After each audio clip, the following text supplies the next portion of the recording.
Armed attack on members of the U.S. Congress preparing a charity baseball game. Can anything change America's much criticized gun culture? And as the 9th Taiwan Strait Forum gets ready to kick off this weekend, I'll be asking if recent international political events will have an impact on the talks. Welcome to The Point. Live from Beijing, I'm Li Xin.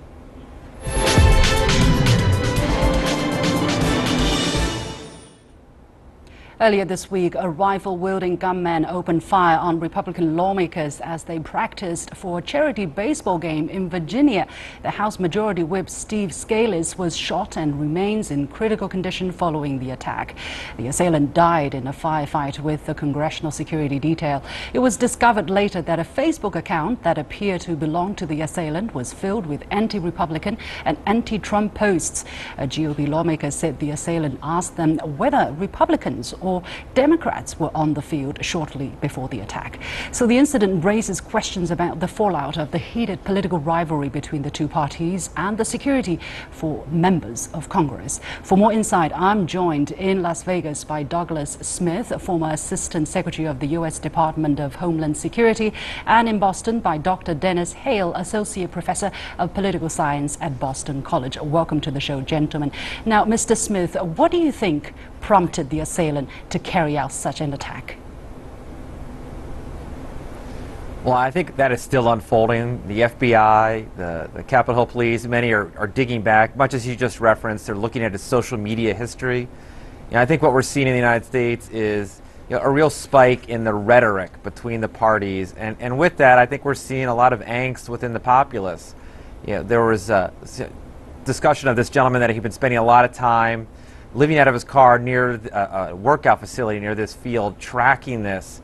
I mean, it really sort of took some commitment. He's from Illinois. He drove to Washington, was living in his van, was clearly agitated by a lot of what's going on in the political discourse in the U.S. right now.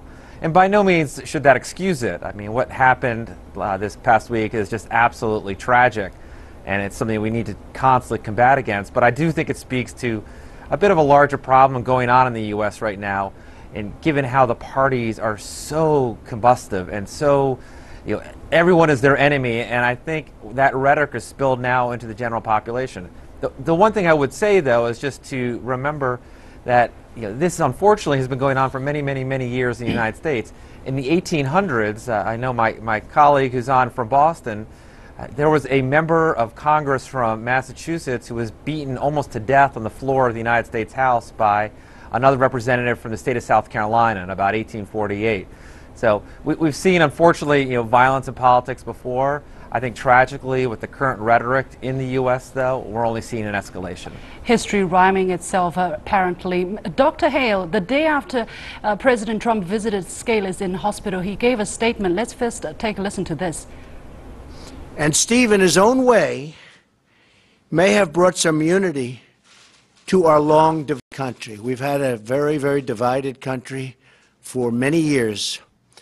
And I have a feeling that Steve has made a great sacrifice, but there could be some unity being brought to our country. Dr. Hale, have you seen any unity emerging in the aftermath of this attack?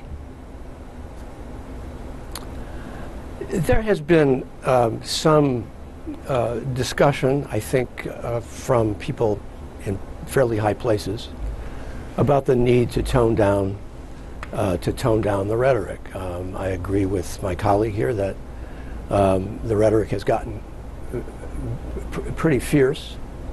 I think this goes back to the way Democrats absorbed their defeat by Donald Trump. It was a shock, and rather than go into introspective mode, I think many Democrats became kind of hysterical. So that there has been a sort of feverish hostility toward Trump that is shared pretty widely among liberals and among Democrats, and it's also directed now also at Republicans. I mean, this is obviously not the first political assassination attempt, but to my knowledge, it's the first one that was aimed at a political party and not at simply a particular person. Mr. Now, Smith, that's a disturbing trend. Yeah, Mr. Smith, what really has to be done to bring unity back to this country, which has been divided for quite a long time, as you mentioned? Now, President Trump's coming into office was a symptom of the divide, I understand, and as well as exacerbated the polarization. Given the sharp differences between the two sides, is it really possible for the two camps to have any meaningful unity? I don't know. I remain skeptical. I mean, I think, unfortunately, it really needs to start at the top. I think in the immediate moments after this tragedy, President Trump behaved like a president. He really was truly presidential.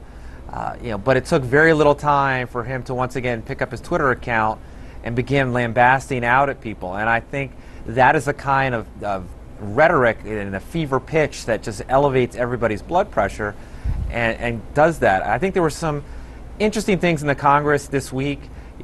Each side of the aisle is trying to do the right thing and tone it down and to remember that words do matter, and let's come together as a country.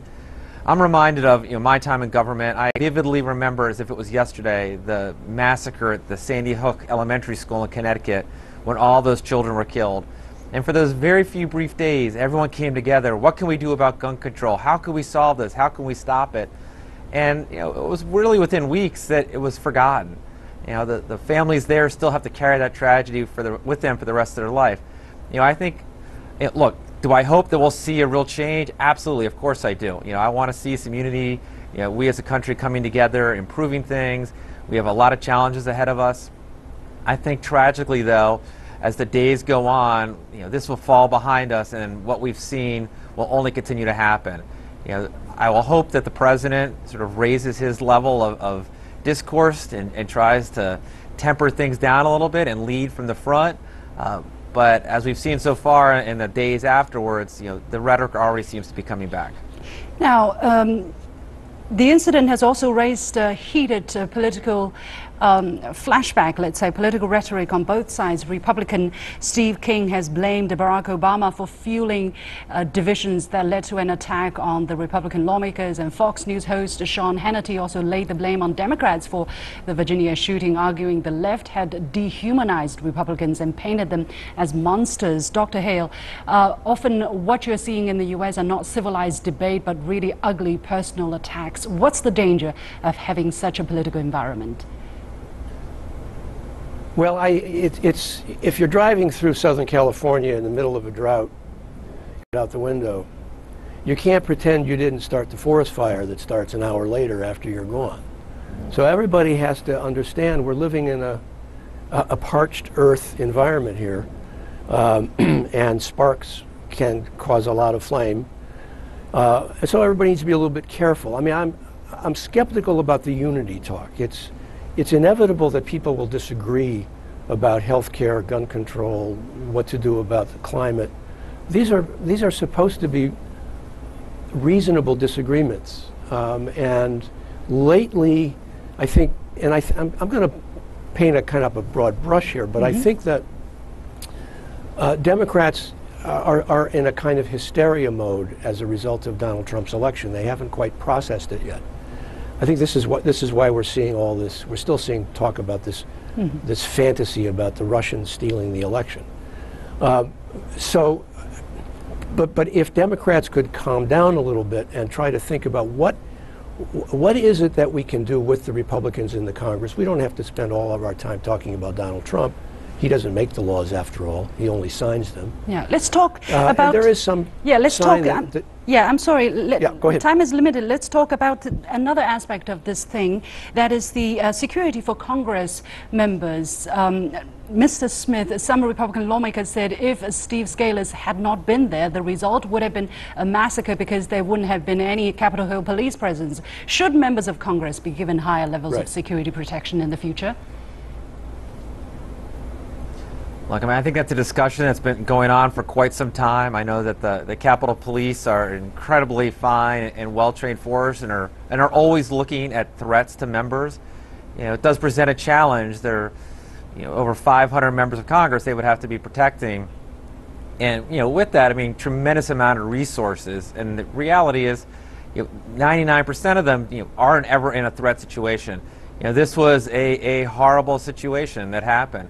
I mean, couple years ago, as I'm sure many of your viewers remember, Congresswoman Gabby Giffords from Arizona was doing a town hall when a deranged gunman opened fire, shooting her in the head, nearly killing her. She, still is recovering from that injury, and they tried to work it through there. And they tried to up it when members were out in public. Local law enforcement would help support that. You sort of have to figure out, when you live in a free and open society, how far you want to take these things.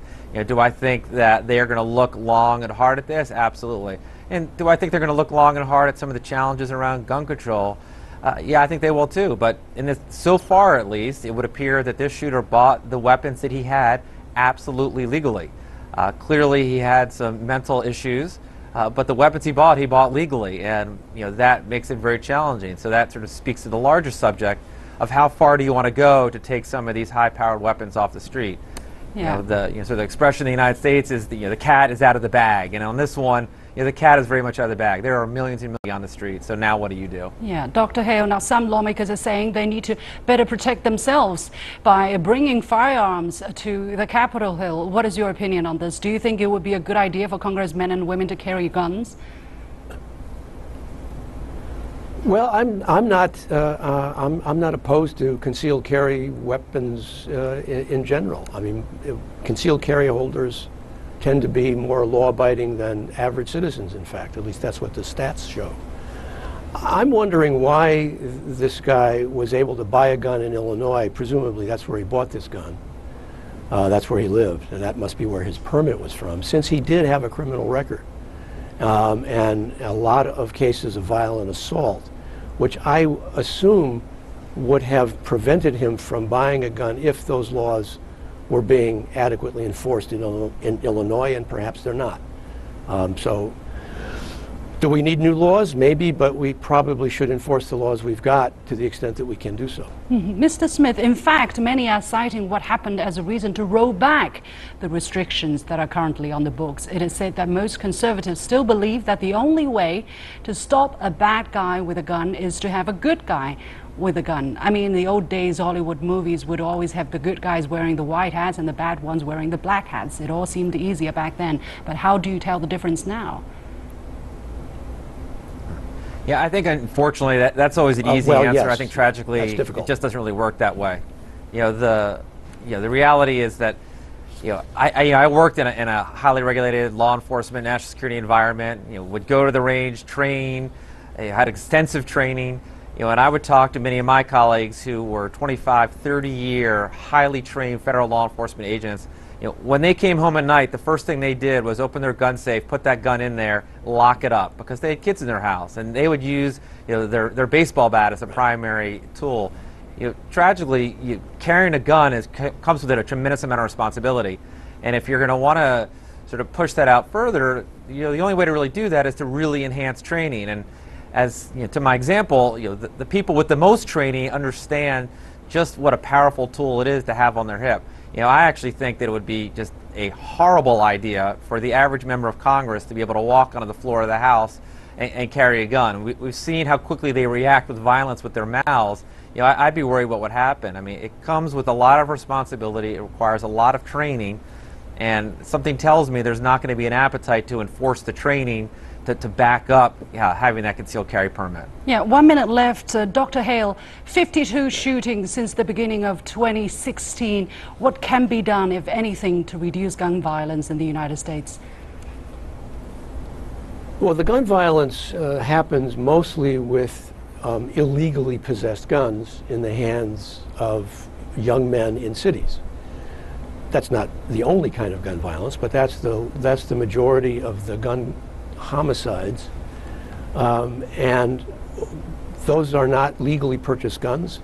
The federal government ought to do a better job of going after straw purchasers who buy several guns and then pass them around to gang members. This has been going on for a long time. It's a particularly bad problem in places like Chicago, but the previous administration chose not to do that. Maybe this administration will change that policy. Let's wait and see. Many thanks to the two gentlemen, Dennis Hale, Associate Professor of Political Science at Boston College, and Mr. Douglas Smith, former Assistant Secretary of U.S. Department of Homeland Security. And here is my first point. Once again, incredulous people outside the U.S. are asking why America's notorious Second Amendment guaranteeing everyone the right to bear arms has not been rescinded long ago. The amount of stories we hear of people with grievances taking the law into their own hands just never seem to stop. What has added fuel to the fire is the heated rhetoric being traded between the two parties and the growing culture of hate speech and intolerance in the American society. When tempers flare, is it safer to give everybody a gun or take guns away from them? You will no doubt come up with your own answers. The Taiwan Strait Forum is set to start on Saturday, bringing together representatives from grassroots levels across the Taiwan Strait for the coming week.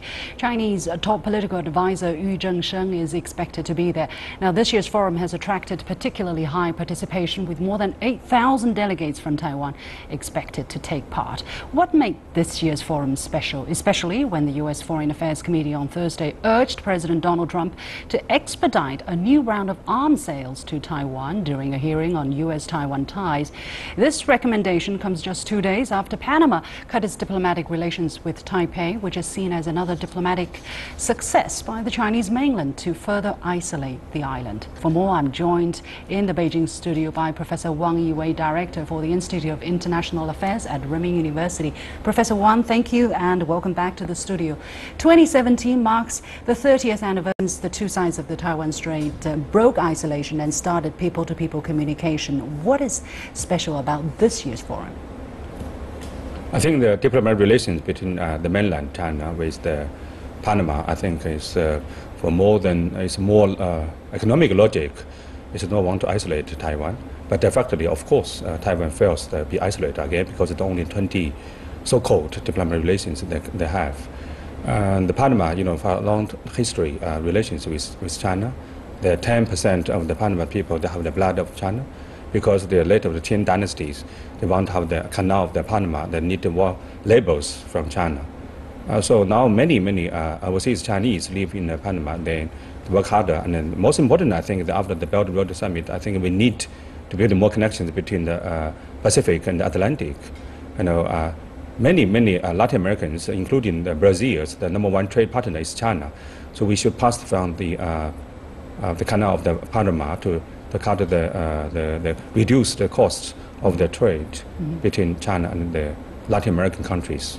How do you look at the story, the news about U.S. congressmen urging President Trump to expedite arms sales to Taiwan right after China established diplomatic ties with Panama and right before the convening of this forum? Will that have any impact on the forum?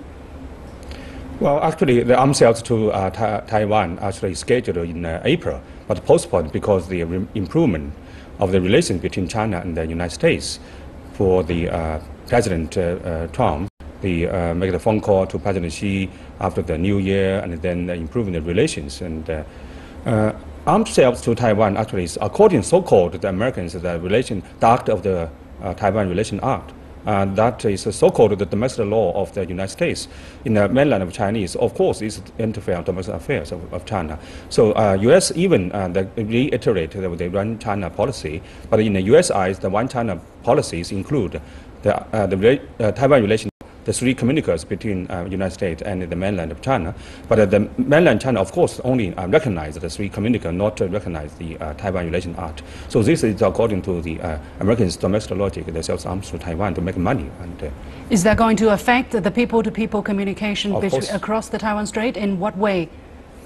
Well, of course, it sent the wrong signals to Taiwan. Then there's an excuse of the kept the military balance between the mainland and the Taiwan, but actually the military balance definitely is broken out. It's not that way. Even weapons that sells to the Taiwan, because the improvement of the military modernization in the mainland. So just before the cross-Strait Forum, of course, is want to send a signal that the United States want to have more influence, more leverage in the kept the balance between the mainland and Taiwan. Still, as I mentioned, 8,000 participants from Taiwan, much more than previous years. Why do you think so many people are interested on this kind of grassroots people-to-people communication? Because the businessmen and women, I think, very worried about the political leader of Taiwan not recognize the 1992 One China consensus. So they're very worried about the relations, the trade relations with the mainland, particularly after the Belt and Road Initiative, the summit, and then many Taiwanese entrepreneurs also want to participate. Like even in the Panama, the Canal of Panama, Taiwan, they also have many great of the transport companies like Evergreen, and they also want to join the Belt and Road Initiative, and also want to share more opportunities with the mainland China structural reform. I think they want to do business with the mainland. China's top political advisor Yu Zhengshen is going to attend the forum. And what kind of messages do you think business people from Taiwan will be looking for in particular, and especially what specific favorable policies they want to hear, they want to see coming out of such forum? I think firstly, the Taiwan businessmen, they want to need stable economic cooperations between the mainland and Taiwan, and they also need the mainland more open the market and give them more opportunities to protect their interests. So far, now so many laws passed in the mainland that many foreign companies complain about that, like NGO, anti-terrorism, and also internet security law. And Taiwanese companies also maybe have similar concerns about that. And also after the Hong Kong joined the AIIB, I think Taiwanese also want to maybe pursue to also maybe to join AIIB, and also want to share more opportunities on that they definitely want to influence the mainland decision makers. Now, some are saying one of the benefits for Beijing to establish diplomatic ties with Panama is that the Panama Canal will allow easier access between China linking to Latin America, Central America and Southern America as Beijing pursues its landmark Belt and Road Initiative. What kind of opportunity would that create for business people from Taiwan? Well, as I said, Taiwan also highly rely on the trade and the maritime trade. Definitely, the Canal of Panama also I think the 1/3 of the Taiwan so-called diplomatized states they're located in the Caribbean Seas area. So, which if the mainland China, they have a diplomatic relation with the Canal of the Panama, and then invest more in the Canal of Panama, and then definitely the Taiwan side they will think about the future of the relations with the Caribbean states. Is the fear of a domino effect also explaining the high participation of this year's forum? Definitely. Even not just the Taiwan side, but the United States also very worried about, because the Canal of Panama in the hands of the United States for more than 90 years. This is called so-called the backyard of the United States. That's the reason why 1/3 of the Taiwan diplomatic states located in the Caribbean, because it's supported by the United States actually. When the mainland China's influence, business influence, more and more increased in those areas, I think the United States will be worried about that those security and politically more shift in favor of the mainland. Some discussion on the island politics. There is some uncertainty coming from Taiwan, because we know that the incumbent Kuomintang chairman Hong Xiu-chuan has just lost the chairmanship election last month to Wu Deni. Now Hong has announced that she will step down earlier. Is there any difference in attitude between Hong and Wu in terms of their understanding of the 1993 One China consensus, and will such leadership change affect business relationship across the strait? Well, I think Mr. Wu is more pragmatic and a very senior political leader in the Kuomintang, who more pragmatically just seeks the peace, status quo, not in favor of the either unification or separation. But Hong Xiu-chu is more aggressive. Actually, she more in favor of the eagerly want to achieve the unification and make them many, I think, the intentions between her colleagues and even with the other parties and other members. So more uncertainties. But now it's Mr. Wu is more pragmatic and more, I think, prudent of the relations with the mainland. Ms. Hong is expected to attend this year's Straits Forum, and she is also expected to make some speech. What message do you think she's likely to send out? Well, I think the one current urge that the new Kuomintang leadership and Taiwan will be more in favor of the close ties with the mainland. I think that's basically the message of her. And there will also be a seminar to be held in the southern Guangdong province by the Summit for Entrepreneurs across the Taiwan Strait for young people from the island to work and create business on the mainland. How important is such communication for the peaceful, for the steady development of cross-strait relationship? We said that the youth represents the future, so we eyes on the long-term relations between China, mainland China, and the Taiwan. So the youth entrepreneurs, I think they're more pragmatic and open-minded. They maybe have the future-oriented solutions towards the relations. I think maybe that's the hope of our relations. Thank you very much, Professor Wang Yiwei, Director for the Institute of International Affairs at Renmin University. And here is my last point. Who are the more pragmatic when it comes to sorting out differences between opposing factions? If history teaches us anything, it is that traders and businessmen, rather than politicians, who are the first to find common ground in order to further their business interests. So although there are still major political differences between Taiwan and the mainland, it is forums like this one that are probably likely to have far more lasting impact on improving ties between the two sides of the Taiwan Strait. And that's all for this edition of The Point. As always, follow me on Twitter or visit our Facebook page using the handle The Point with Alex. Download the application called CGTN Live to watch our show on your mobile devices, or go to YouTube and look for CGTN The Point. Have a good weekend. I'll see you on Monday. And you got the point.